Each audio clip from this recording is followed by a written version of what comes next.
The symbiote suit, also known as the Black Suit, has been a well-known and iconic staple of the Spider-Man franchise for almost 40 years now, with decades since its release and numerous adaptations behind it, as well as it being set to appear in the upcoming Spider-Man 2 for the PS5.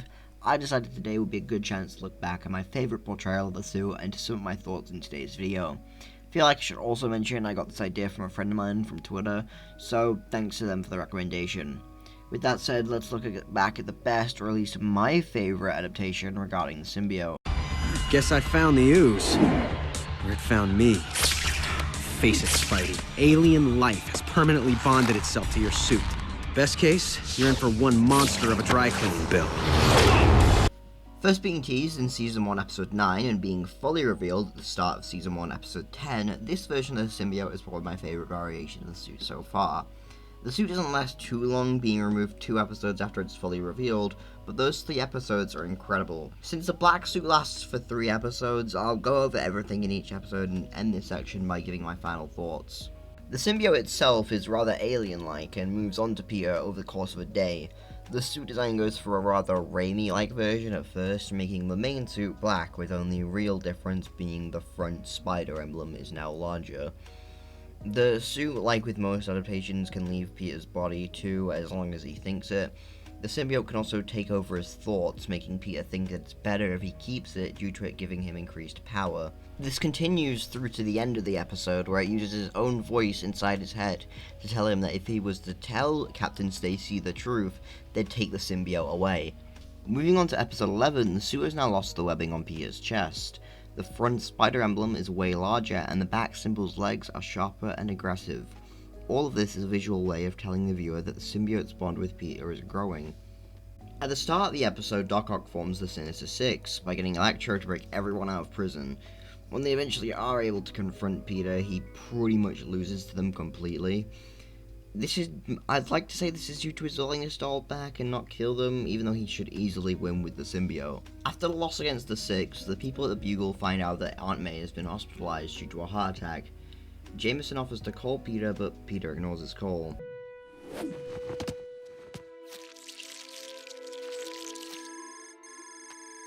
Jonah, you're calling to yell at me for not getting pics of those bozos beating me up. That we don't need.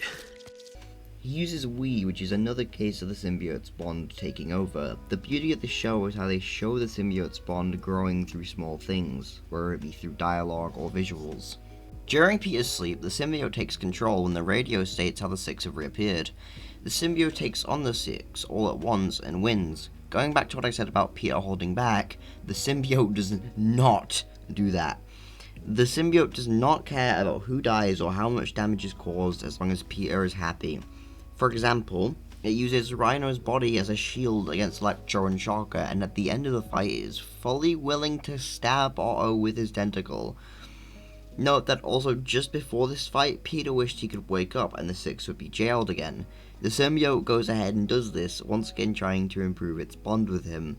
It also takes photos of the fight for him, as revealed at the end.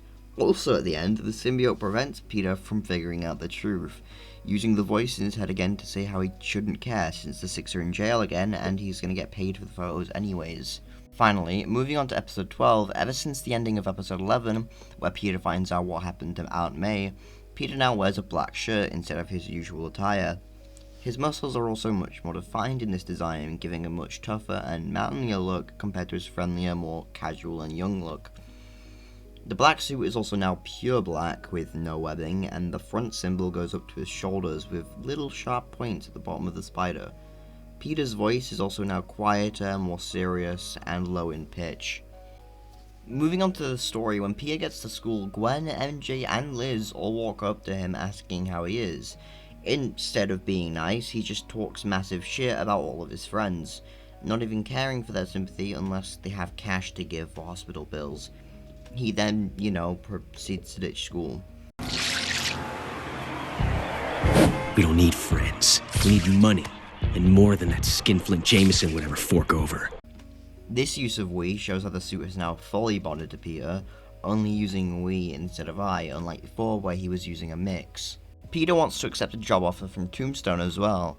Said job offer being how Tombstone would stop using metahumans, but only if Peter was to keep his nose out of certain crimes, and of which, if he did, he'd be paid.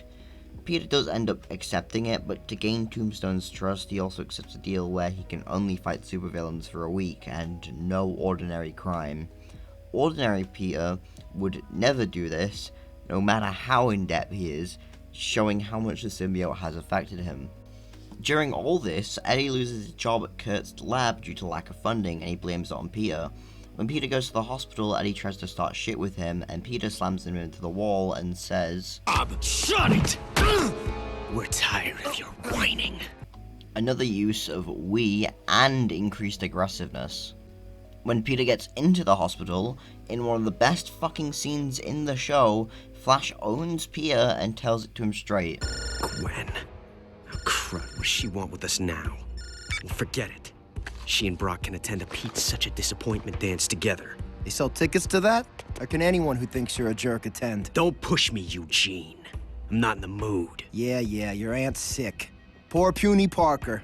Even Sally feels bad for you. But not me.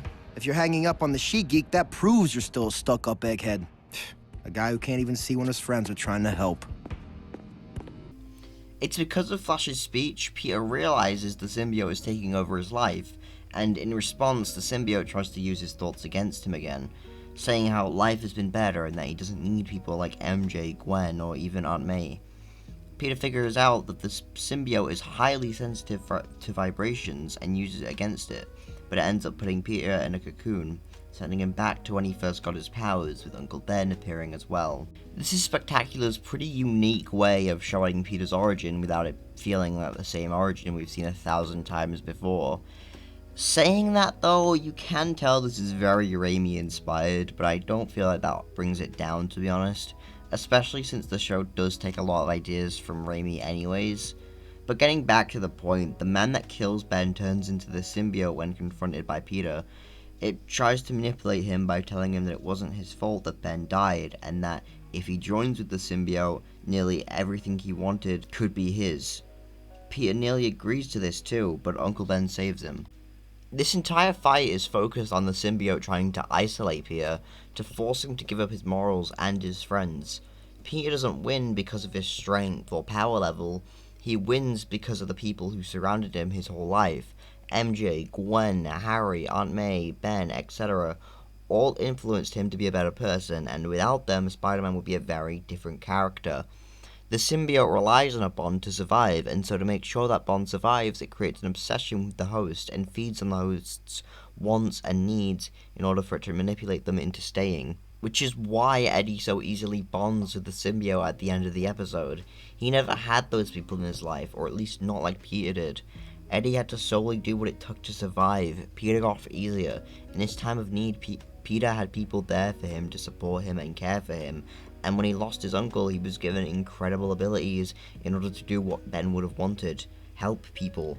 I also love how the symbiote is basically a metaphor for toxic relationships, with it being obsessed with Peter to a point of doing everything he wants and needs, no matter what, and eventually trying to stop him from having friends or seeing his only family he has left.